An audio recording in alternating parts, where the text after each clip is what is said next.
Hi, everyone. I hope you're well. I'd like to share my research on the existential and Gestalt theories. In the Simmons text, it lets us know that both of these theories are considered humanistic and experiential, and that they both emphasize living authentically. The Corey text lets us know that the therapeutic relationship is vital in facilitating change within the client. The therapeutic relationship requires the counselor to have extreme empathy, and during group sessions, the counselor again is very authentic, and they engage in this therapy as well, and through self-disclosure. So those are some ways that they are similar. The way that they're different in the Simmons text, it lets us know that the Gestalt theory is more dynamic, and that its approach requires action and self-awareness, versus the existential theory approach is quite introspective. And so the overall goal is to help the clients experience the reality of their existence, and to find personal meaning in their actions, lives, and suffering. So the Gestalt is focused on being on the here and now, and the unfinished business of the past. It requires, again, that action in order for that client to understand or become more self-aware, and to find out those blocks or resistors that are resisting factors that cause them not to develop or grow. Um, when we talk about the existential approach, it focuses on events that all humans face within their life: death, suffering, anxiety. Whereas the Gestalt approach um, is again focuses on the activities or scenarios that you have faced, and through these techniques that are involved in the Gestalt theory, you are becoming more self-aware. So, some strengths and limitations of each of the theories. The Gestalt theory, according to Corey, um, it allows the client to shift from talking about a topic and experiencing uh, techniques that they are able to collaboratively um, become more self-aware and understanding of their experience. Um, and the positive thing about this approach is that the client and the therapist, they're always learning, and it's slowing down these experiences in order for a new understanding to evolve.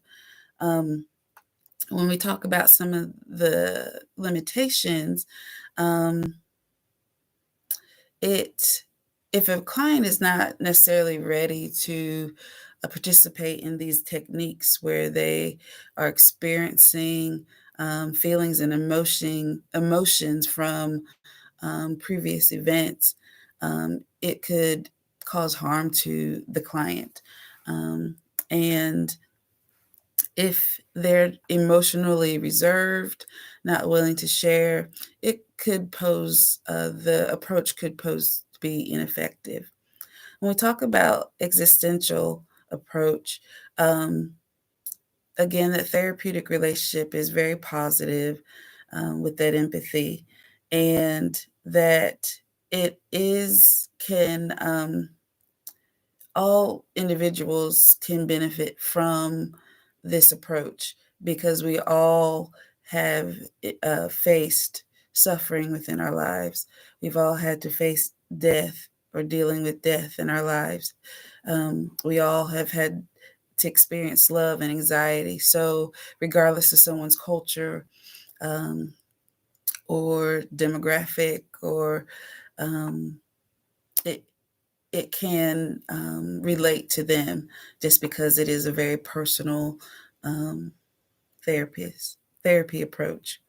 Some of the negatives, again, if or limitations rather, is that if a person, because the existential approach focuses on choice and the client having choices, if a person has endured discrimination, racism, oppression, um, the environmental factors um, may have limited their choice. And so if it is focused on, if the counselor focuses on you have a choice to change your life, this could cause the client to feel powerless, in just the fact that because of uh, their environment, they don't have the unlimited amount of choices, um, as someone who may have not experienced some of these things. When we talk about how is this compatible and incompatible with Christian concepts, definitely the empathic relationship stands out to me. Simmons and Tan both stress this as the counselor shows empathy for the client. This is exactly how the Lord um, demonstrated towards us while he was on earth, and he still does. Um, and so we are to approach all human beings just as he did, empathy and accepting them and showing them uh, life and light, but through him, um, in their specific situations. So how this cannot be incompatible with Christian concepts if we rely on self so much, and our self being the guide for our values and what is truth. It doesn't align, because we know as Christians we depend on the Lord as our guide, and for biblical values, and the Holy Spirit guides us to making the decisions that need to be made, and and showing us the truth. So, in regards to limitations for creating measurable outcomes for clients, it both in TAN, it talks a lot about how both of these theories, there's not a lot of research done. There might be case studies, but not a lot of research that shows specific measurable outcomes, empirical data that shows the effectiveness. But the positive is that both of these are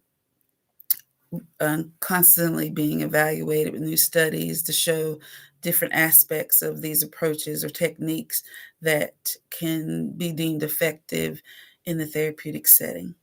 So I appreciate you listening, and I hope you all have a good evening.